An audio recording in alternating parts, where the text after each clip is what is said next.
wa ala alihi wa ashabihi wa mawalah. Asyhadu an la ilaha illallah wahdahu la syarika lah wa asyhadu anna Muhammadan abduhu wa rasuluh. Allahumma salli wa sallim ala Muhammadin wa ala alihi wa ashabihi ajma'in, amma ba'd. Kaum muslimin wal muslimat, ikhwan fiddin, a'azzakumullah. Pada subuh ini kajian tafsir Al-Quran kita merupakan ayat yang terakhir dari Al-Kahfi, yaitu mulai ayat yang ke-100 sampai ayat 110. Semoga dalam waktu yang pendek ini sampai suruh selesai kita tuntaskan tafsir Al-Kahfi ini. Tentu mulai ayat 100 sampai 110 ini banyak kandungan yang terdapat di ayat ini. Setidaknya ada 5 atau 7 kandungan ini. Makanya kita bagi-bagi ya per kandungan ayat. Pertama, kita tafsir dulu surat Al-Kahfi ini ayat 100 sampai 102. Ini dulu. Ini kandungan pertama ini. Ayat 100 sampai 102 dulu. A'udzubillahi minasyaitonir rajim. Bismillahirrahmanirrahim. Wa 'aradna jahannama yawma idzil lil kafirina arda alladzina kanat a'yunuhum fi ghita'in an dzikri wa kanu la yastati'una sam'an. Afa hasibal ladzina kafaru ayattakhidhu ibadi min duni awliya inna a'tadna jahannama lil kafirina nuzula. Ya, terjemahkan. Dan kami perlihatkan neraka jahanam kepada dengan jelas pada hari itu kepada orang kafir, yaitu orang yang mata hatinya dalam keadaan tertutup, tidak mampu dan dari memperhatikan tanda-tanda kebesaranku, dan aku tidak sanggup mendengar. Maka apakah orang kafir menyangka bahwa mereka dapat mengambil hamba-hambaku menjadi penolong selain aku? Sungguh kami telah menyediakan neraka jahanam kepada tempat tinggal bagi orang-orang kafir. Ya. 2 ayat ya. Ada 3 ayat, 100, 101, 102. Ayat ini Allah bicara kepada kita tentang diperlihatkannya neraka jahanam itu kepada orang-orang kafir pada hari kiamat nanti. Ini poin yang kita bahas hari ini. Sehingga dikatakan, kami, kata Allah, nampakkan jahanam itu pada hari itu, hari kiamat, kepada orang-orang kafir dengan sangat jelas. Hal ini tercantum juga pada hadis yang sahih, hadis riwayat Imam Muslim 2842 nomor hadisnya dari Ibnu Mas'ud.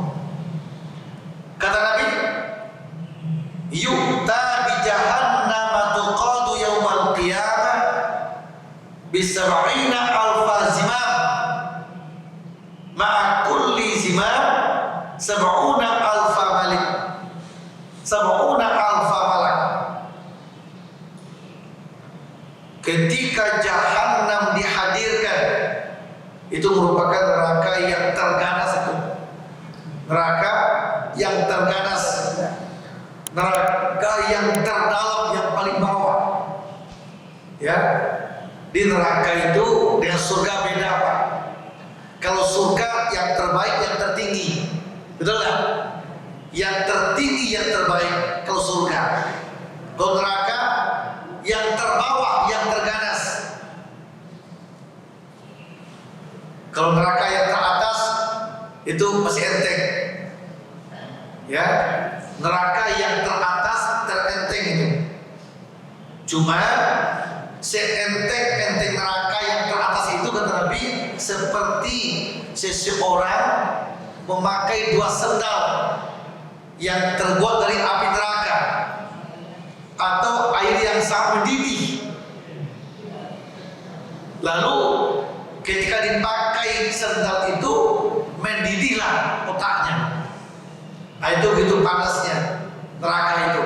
Itu neraka yang teringan. Yang teringan itu seperti orang memakaikan 2 sendal yang terbuat dari api neraka, lalu ketika dipakai mendidih otaknya. Itu neraka teringan. Ingat kata Nabi, neraka yang teringan ini nanti diberikan untuk paman kandungku sendiri. Siapa itu? Abu Thalib. Berarti Nabi telah mengatakan paman kandungku Abu Thalib masuk neraka. Tapi neraka yang teringan. Yang teringan Pak. Seperti apa rasanya? Yang teringan itu seperti orang memakai 2 sendal dari api neraka, ketika dipakai mendidih otaknya. Kenapa? Neraka yang teringan itu beliau untuk paman kandung Nabi. Karena beliau sampai matinya kafir Pak. Sampai matinya kondisi nggak Islam, tetapi membela Islam. Nah, ketika meninggal dia non Muslim, nggak Islam, nggak bersyahadat, tapi hidupnya habis oleh membela Nabi, membela Islam, membela dakwah. Masya Allah, luar biasa itu. Ya, sampai hari ini ada orang begitu nggak Pak? Ada nggak orang dia non Islam, non Muslim dia, kafir dia, tapi membela Islam? Nah, Abu Thalib begitu kondisinya, paman kandung Nabi itu. Ada 2 paman kandung Nabi yang kafir Pak. Pertama Abu Thalib bin Abdul Muthalib. Kedua siapa? Abdul Uzza bin Abdul Muthalib. Abdul Uzza bin Abdul Muthalib bergelar Abu Lahab. Itu paman kandung Nabi Pak. Abu Lahab dan Abu Thalib, paman kandung Nabi yang kafir ketika matinya. Ya. Cuma bedanya apa?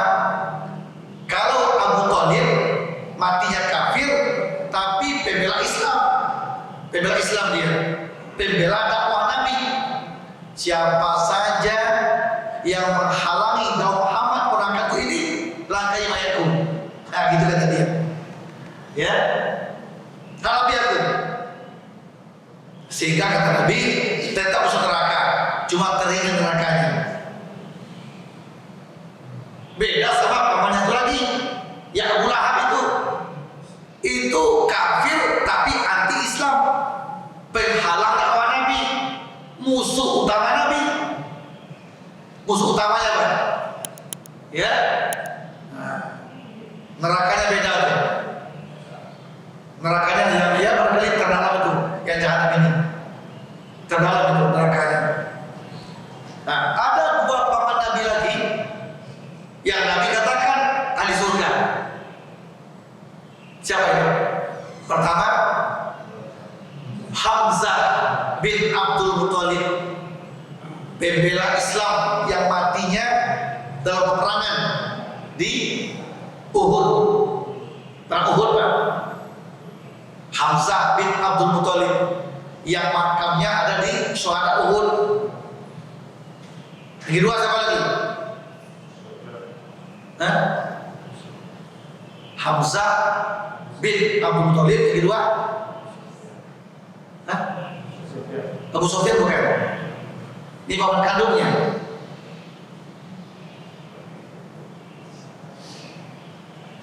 Siapa lagi?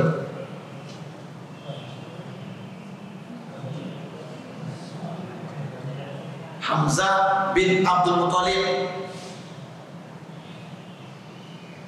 Ayo siapa bu?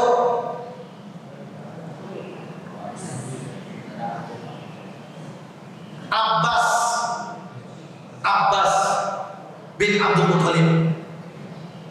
Ya, dia ada Hamzah bin Abdul Muthalib, ada Abbas bin Abdul Muthalib.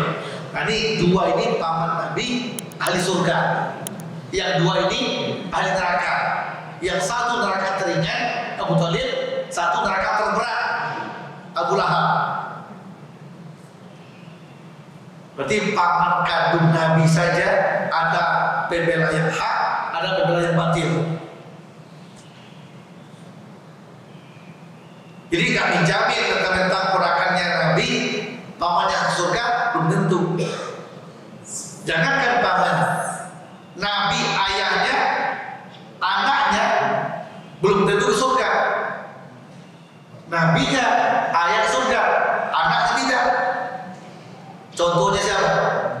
Nabi Lut. Nabi Lut tuh ke surga, anaknya di surga, istri ke neraka. Nabi Nuh, nabinya di surga, istri ke neraka, anak ke neraka.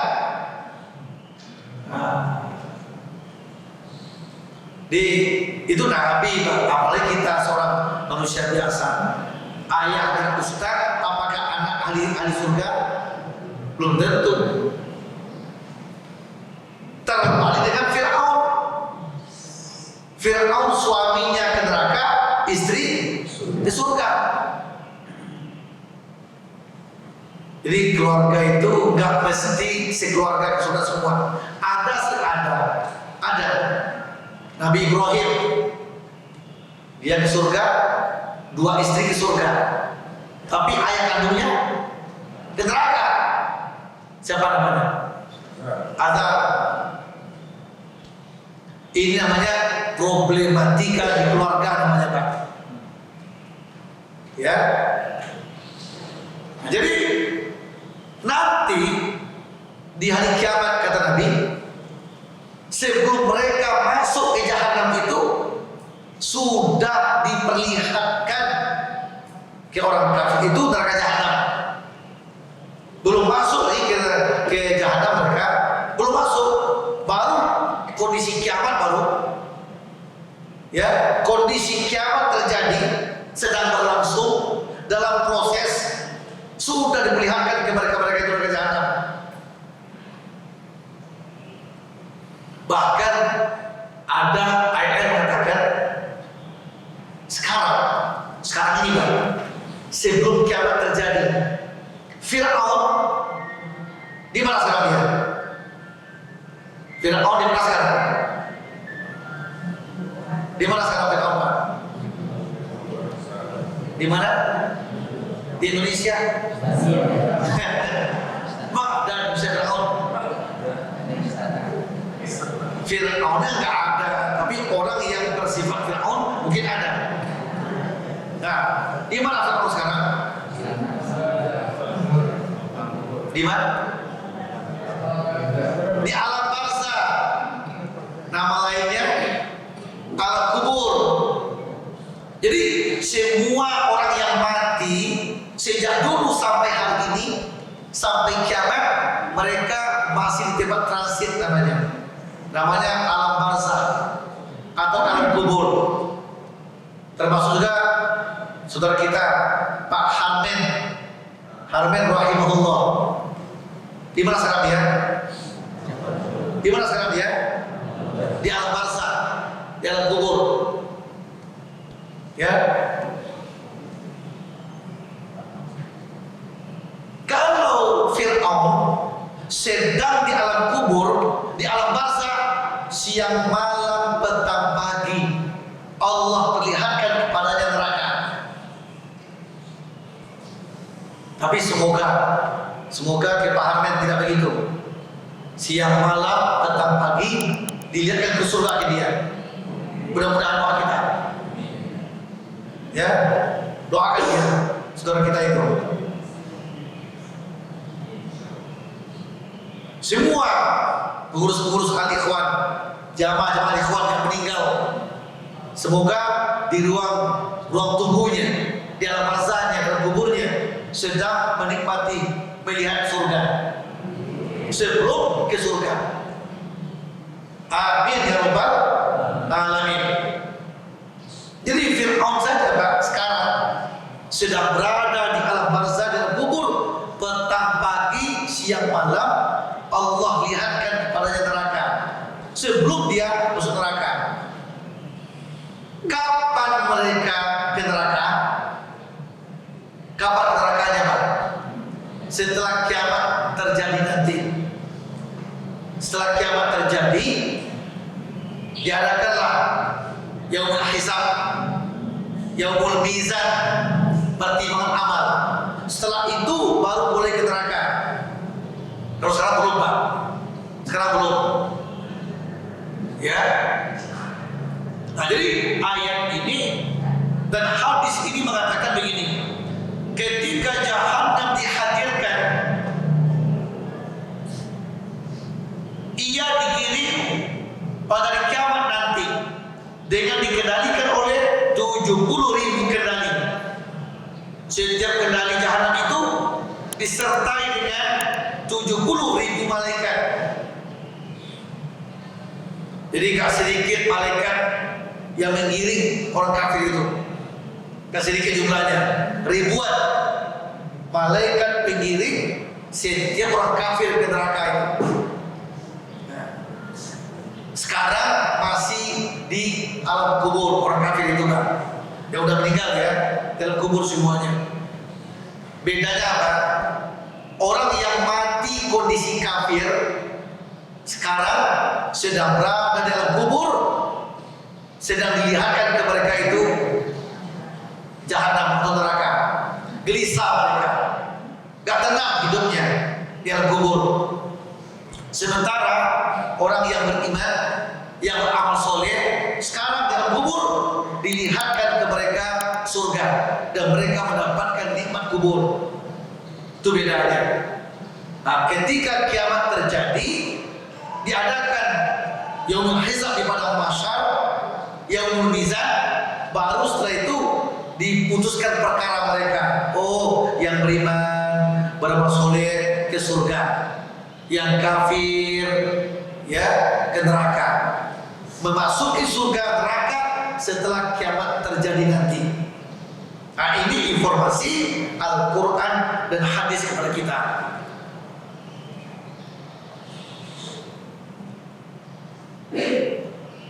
Siapakah yang kafir itu?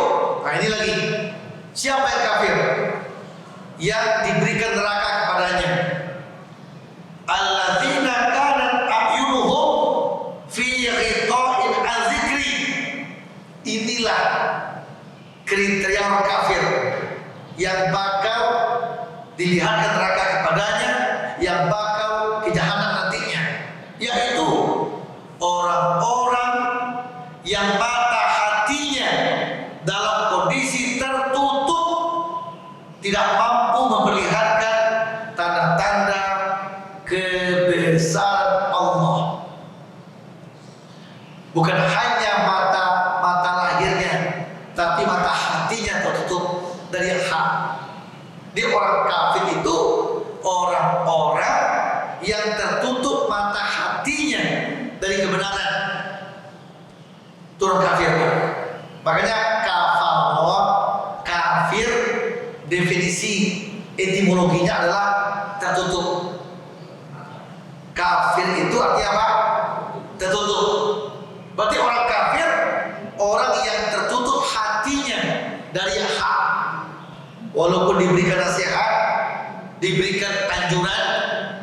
perintah beribadah, dilarang buat munkar, bagi mereka sama saja.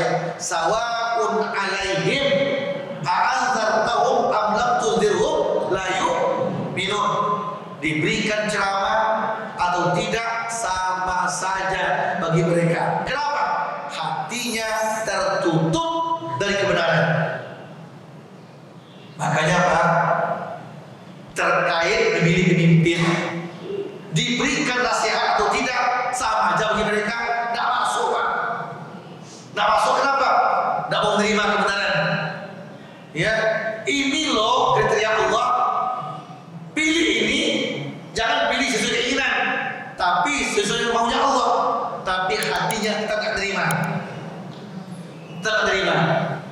Walaupun mereka belum kafir, tapi kriteria kafirnya telah mereka dapatkan, menutup diri dari yang hak. Ini sholat, ayo laksanakan. Tapi mereka tetap tak sholat. Walaupun diberikan ancaman Pak, yang tak sholat masuk neraka. Bagi mereka sama aja. Na'udzubillah min dzalik. Mereka tak kafir Pak. KTP-nya Islam, kakak Islam, tapi tetap tak sholat. Hatinya sudah tertutup. Makanya dikatakan hatinya telah kafir sebenarnya. Walaupun dia belum kafir, tapi hati sudah kafir. Tak mau sholat. Diperintah puasa ke puasa. Diperintah zakat tak mau zakat. Tak mau sholat, tak mau puasa, tak mau zakat. Padahal dia muslim. Itu namanya hatinya tertutup namanya. Jadi buka hati selalu dari hal kebenaran. Caranya kemana? Caranya hadir di pengajian, dengarkan ceramah, minta ke Allah. Ya Allah, kasih aku hidayah, petunjukmu ya Allah. Yang hak yang mana, yang batil yang mana. Tampakkan kepadaku yang hak ya Allah, itu hak. Dan tampakkan kepadaku yang batil itu batil. Ya, minta ke Allah, buka diri. Ayat ini mengatakan orang kafir itu yang menutup dirinya dari kebenaran, tidak mau menerima kebenaran karena sudah merasa benar. Ini kafir. Allah berkuat pada surah Zuhruf ayat 36. Wa may ya'shu an dzikrir rahman nuqayyid lahu syaitanan fa huwa lahu qarin. Kata Allah, barang siapa berpaling dari pengajaranku, yang berpaling dari Quran, kami biarkan syaitan menyesatkannya dan menjadikan syaitan teman akrabnya. Ulangi, barang siapa yang berpaling dari Al-Quran, dari peringatanku, maka aku berikan kuasa ke syaitan menguasai hatinya. Na'udzubillah Pak. Ingat ini, barang siapa yang menutup diri dari kebenaran, yang menolak Quran, nak menerima nasihat, aku jadikan syaitan menguasai dirinya, dan syaitan itulah teman akhlaknya. Nah ini ancaman Allah ini. Makanya jangan kita menolak kebenaran, terima kebenaran. Ya.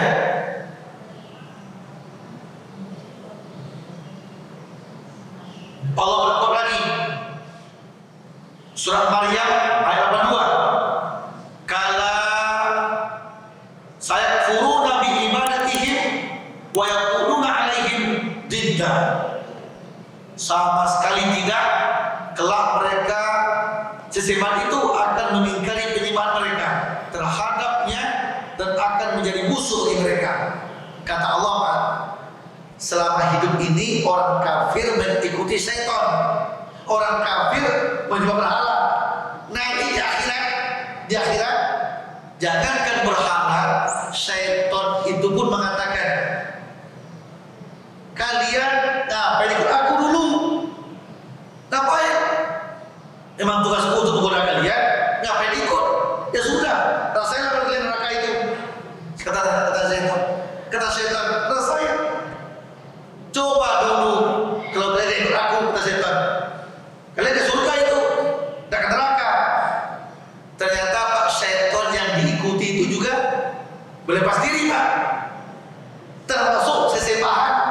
Sesama kita berlepas diri semuanya.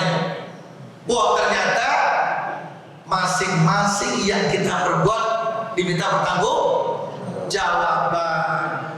Jangan bergantung ke guru, ikut guru, ikut ustaz, ikut pimpinan. Nanti di akhirat mereka berlepas diri, Pak. Masing-masing ke Allah urusannya. Ya, masing-masing ke Allah. Untuk itu gunakan hati nurani, ikuti petunjuk Allah, konsistenlah mengikuti Al-Quran dan Sunnah. Itulah pembela kita. Al-Quranlah pembela kita, Sunnahlah pembela kita, Allah dan Rasulnya pembela kita, bukan manusia. Nah, ini ayat 100 sampai 102. Berikutnya terjemahkan 103 sampai 106. Katakanlah Muhammad, apakah perlu kami beritahukan kepadamu tentang orang-orang paling rugi perbuatannya, yaitu orang yang sia-sia perbuatannya dalam kehidupan dunia, sedangkan mereka mengira telah berbuat sebaik-baiknya. Mereka itu adalah orang-orang yang mengingkari ayat-ayat Tuhan mereka dan tidak percaya terhadap pertemuan dengannya. Maka sia-sia amal mereka, dan kami tidak memberikan penimbangan terhadap amal mereka pada hari kiamat. Lanjut. Demikianlah balasan mereka, itu neraka jahanam, karena kekafiran mereka dan karena mereka menjadikan ayat-ayatku dan rasul-rasulku sebagai bahan olok-olok.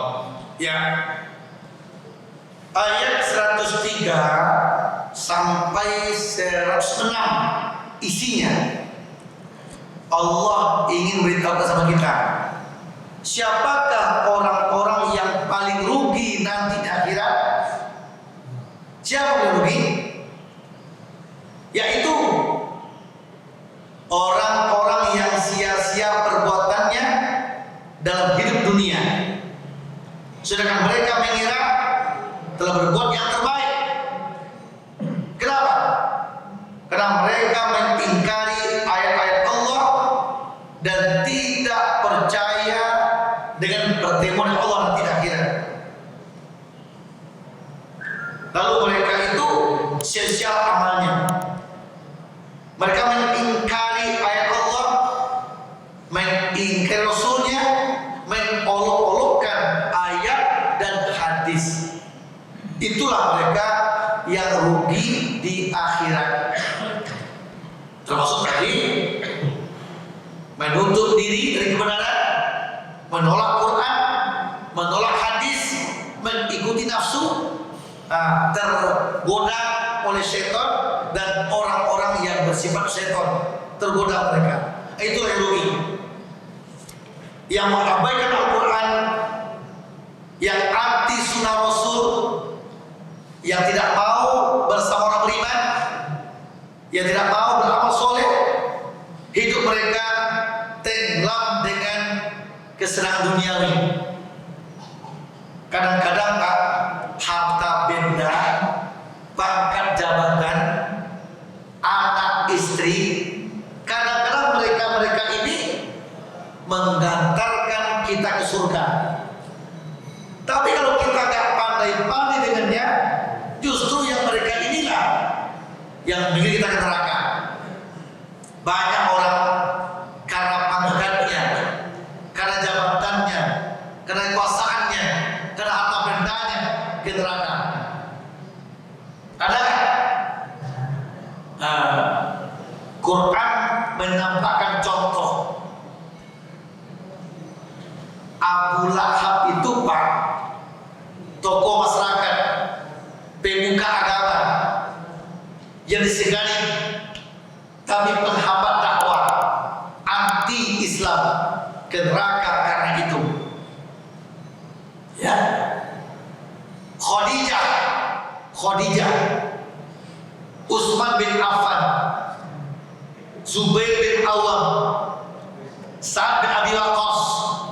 Ini kelompok-kelompok yang mengorbankan harta bendanya untuk Islam. Dengan itu ke surganya. Jadi ada orang ke surga karena hartanya, ke neraka karena hartanya. Ada orang ke surga karena pangkatnya, jabatannya, kekuasaannya. Tapi juga karena itu mereka ke neraka. Ada orang karena istrinya jadi surga. Ada pula karena istrinya ke neraka. Siapa contohnya? Ke neraka karena istri juga. Karena istrinya pembela kejahatannya, istrinya pendukung kejahatannya. Ingat tadi yang Abu Lahab tadi? Siapa nama istrinya? Wa pra'atuhu hammalatal hatab fi jidiha hablum min masad. Istrinya bernama Arwa binti Harab bin Umayyah. Arwa binti Harab bin Umayyah, gelarnya Ummu Jamil. Seorang ibu yang cantik, yang agresif, yang rupawan, tapi mendukung suaminya yang jahat. Suaminya Abu Lahab didukungnya, anti dengan Muhammad. Dia ikut menyebar fitnah ke masyarakat. Siapa tuh Muhammad? Kan gerakan suamiku tuh gak beres tuh orang, stres tuh orang, gak benar tuh orang, tukang hoak itu. Nah itu, ikut istrinya menebar fitnah ke masyarakat. Ya, kata Allah apa? Karena istri ikut menebar fitnah anti Muhammad, maka Abu Lahab bersama istrinya ke neraka. Istri pendukung namanya. Beda dengan Asia, suaminya zalim, suaminya kafir, tapi dengan sekatinya. Cuma kamu ikut itu aja. Ya. Nah, untuk itu Quran mengatakan harta bendamu, pangkat jabatanmu, kekuasaanmu, anak cucumu, istrimu bisa mengiringmu ke surga, tapi bisa juga mengiringmu ke neraka. Tergantung kita lagi, tergantung kitanya kan. Kalau kita pandai-pandai dengan mereka itu ke surga karenanya. Kalau kita dikuasainya ke neraka karenanya. Kalau kita menguasai pangkat jabatan, kita gunakan itu untuk orang lain, mengayomi orang lemah. Tapi kalau kita yang dikuasainya, kita zalim semena-mena. Kalau kita kuasai harta, harta digunakan untuk membela orang miskin, menyantuni yatim. Tapi kalau harta yang mengendalikan kita dipermudahnya, lupa sholat, lalai ibadah karena harta. Untuk itu, doa saya adalah semoga Bapak Ibu yang hadir ini jadilah kita berpangkat, berjabatan, berkuasa, punya anak, punya istri, punya segala-galanya, tapi mampu kita kendalikan ke surga karena itu. Amin ya rabbal alamin. Nah, ini isi ayat ini. Lanjut ayat 107 sampai 108. Sungguh orang yang beriman dan mengerjakan kebajikan, untuk mereka disediakan surga Firdaus sebagai tempat tinggal. Mereka kekal di dalamnya, mereka tidak ingin pindah dari sana. Innal ladzina amanu wa 'amilus sholihat kanat lahum jannatul firdausi nuzula khalidina fiha la yabghuna 'anha hiwala. Sesungguhnya orang-orang yang beriman dan mengerjakan amal soleh, nanti mereka akan masuk ke surga Firdaus, surga yang tertinggi. Itu tempat mereka, dan mereka kekal di sana selama-lamanya. Kata kunci untuk ke surga pertama beriman, kedua beramal soleh. Apa itu iman? Beriman artinya istiqomah dengan kebenaran, itu beriman. Istiqomah dengan tauhid, itu iman namanya. Tidak goyah oleh rayuan, tidak tertipu oleh bujukan, ya, tidak takut oleh ancaman. Itulah beriman. Itu beriman tuh. Ada orang yang goyah oleh rayuan, tertipu oleh godaan duniawi, ya. Nah, tapi yang beriman itu apa? Beriman itu tidak tertipu oleh godaan, tidak goyah oleh rayuan, tidak takut oleh ancaman. Dia istiqomah, istiqomah dalam kebaikan. Allah rohnya siap diperbudak oleh rohnya itu. Perintah dikerjakan, larangan ditinggalkan. Itu iman namanya. Terus apa amal soleh? Amal soleh artinya kebaikan-kebaikan kita buat, baik oleh mulut kita ucapkan, baik sikap kita tidak tanduk, mengandung kebaikan. Karya yang positif, baik berupa hablum minallah atau hablum minannas. Itulah amal soleh. Jadi amal soleh itu Pak, tafsirnya hablum minallahnya bagus, hablum minannasnya bagus. Itulah amal soleh. Ya, secara ibadah konsisten dengan masyarakat, terpandang dermawan, suka membantu orang. Di mana kematian ada di sana dia, di mana kemalangan di situ ada dia, di mana runtuh dia hadir situ, di mana hajatan diundang dia muncul, di mana orang sakit dia pun datang, di mana orang meninggal dia hadir. Dalam suka dan duka mereka bermasyarakat, dalam suka dan duka dia bermasyarakat.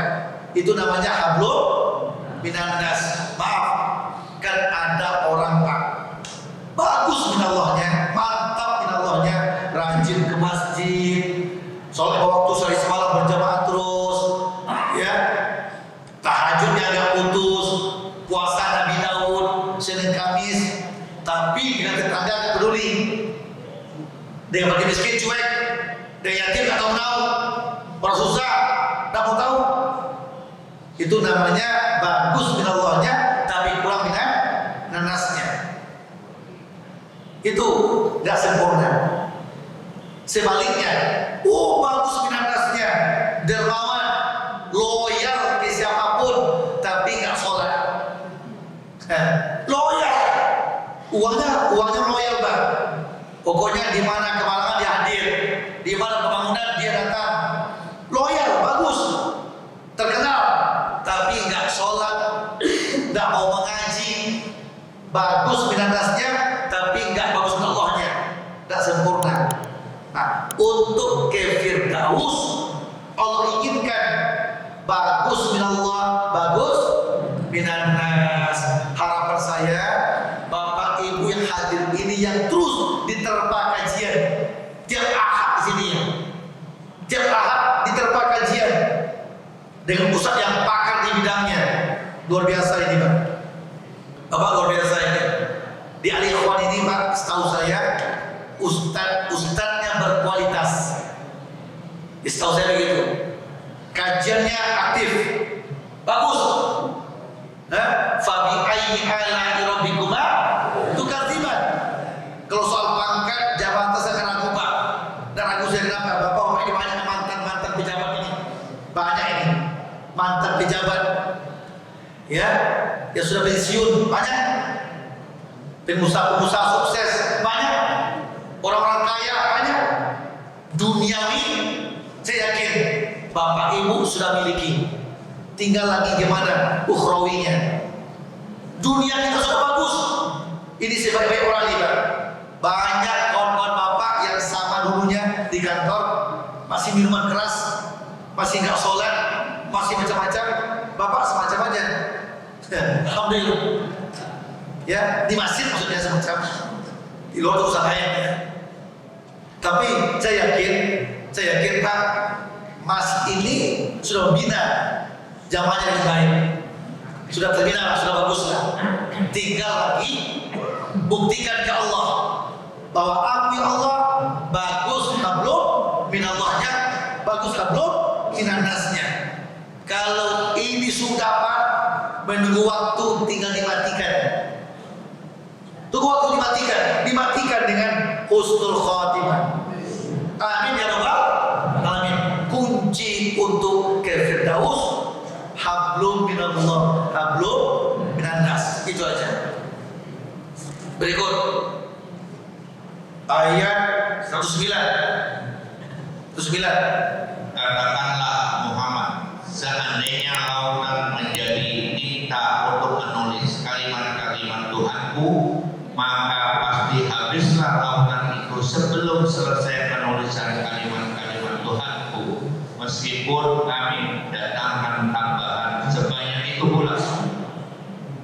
Katakanlah Muhammad, sesungguhnya aku ini hanya seorang manusia seperti kamu yang telah menerima wahyu bahwa sesungguhnya Tuhan kamu adalah Tuhan yang Maha Esa. Maka barang siapa mengharap pertemuan dengan Tuhannya, maka hendaklah dia mengerjakan kebajikan, dan janganlah dia mempersekutukanku dengan sesuatu pun dalam beribadah kepada Tuhannya. Ya, ini udah sampai terakhir ya. 109, Allah mengungkapkan tentang kekuasaannya, tentang kekayaan Allah, tentang nikmatnya, tentang rahmatnya. Tidak terhingga. Seandainya seluruh batang kayu di dunia ini sebagai pulpen, semua air laut sebagai tinta, ditambah 7 kali lautan lagi dari itu, sudah habis laut itu, ditambah 7 lautan lagi, sudah habis semuanya, belum tertulis nikmat Allah semuanya. Artinya nikmat Allah, rahmat Allah sungguh banyak, tidak pernah habis. Makanya jangan bosan minta ke Allah Pak, minta rahmat, minta berkah, minta rezeki, jangan bosan. Kenapa? Tidak pernah habis kok. Minta ke orang habis sama dia, minta ke Allah tidak pernah habis. Ini gambarannya, gambaran nikmat Allah, rahmatnya. Di sebuah hadis katakan Allah punya 100 rahmat. Berapa Pak? 100 rahmat. Satu rahmat dicurahkan ke dunia ini. Satu rahmat Pak, yang direbutkan oleh manusia, oleh hewan, oleh tumbuh-tumbuhan, oleh makhluk lainnya. Hanya satu rahmat Pak, kita berebut, jadi kita kaya raya, berpangkat, berjabatan. Satu rahmat. Sementara 99 rahmat Allah tahan, nanti dibaginya di akhirat. Coba, jadi jangan ragu dengan rahmat Allah. Kalaupun diumpamakan seluruh tintanya lautan di dunia ini dikumpul semuanya, ditambah 7 lautan lagi, dan pulpennya, batang kayu semuanya, sudah habis tinta, belum habis rahmat Allah itu. Artinya jangan ragu dengan rahmat Allah. Minta ke dia. Ya, satu rahmat telah diturunkan, 99 mari kita raih. Di mana? Di akhirat nanti meraih 99 itu. Siapa yang bakal mendapat rahmat itu? Nah, itulah isi ayat terakhir Pak.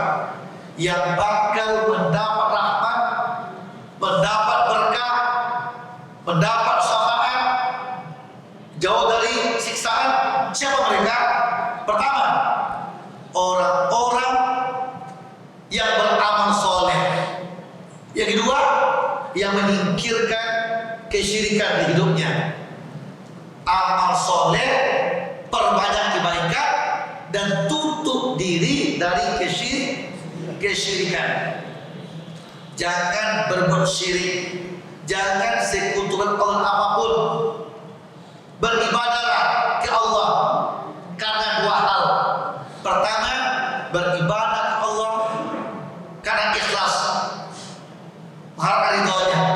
Kedua, beribadah ke Allah sesuai dengan tuntunan Nabi kita Muhammad Sallallahu Alaihi Wasallam. Mudah-mudahan dengan resep ini kita semuanya dimatikan husnul khotimah, mendapatkan nikmat kubur, dimasukkan ke surga.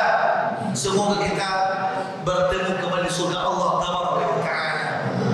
Amin ya rabbal alamin. Itulah isi ayat Al-Kahfi sampai yang terakhir ini. Sudah purnam, cukup ya.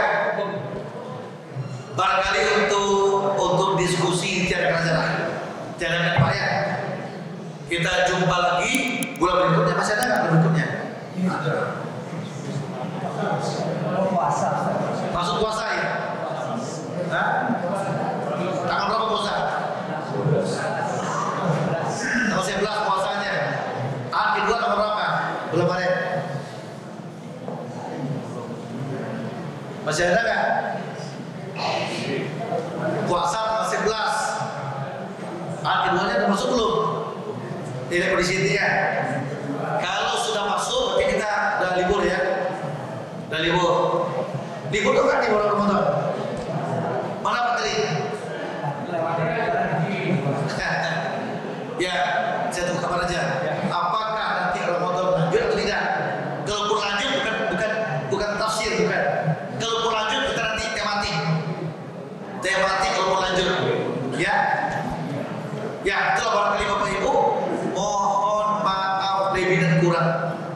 Yang mudah-mudahan Allah berikan kita kesehatan lahir dan batin, mendapatkan kenikmatan hidup dunia dan akhirat. Semoga anak-anak kita, cucu kita menjadi anak cucu yang soleh dan soleha. Mudah-mudahan Allah berikan sama kita pemimpin yang Allah ridhoi nantinya. Amin ya rabbal alamin. Subhanallah.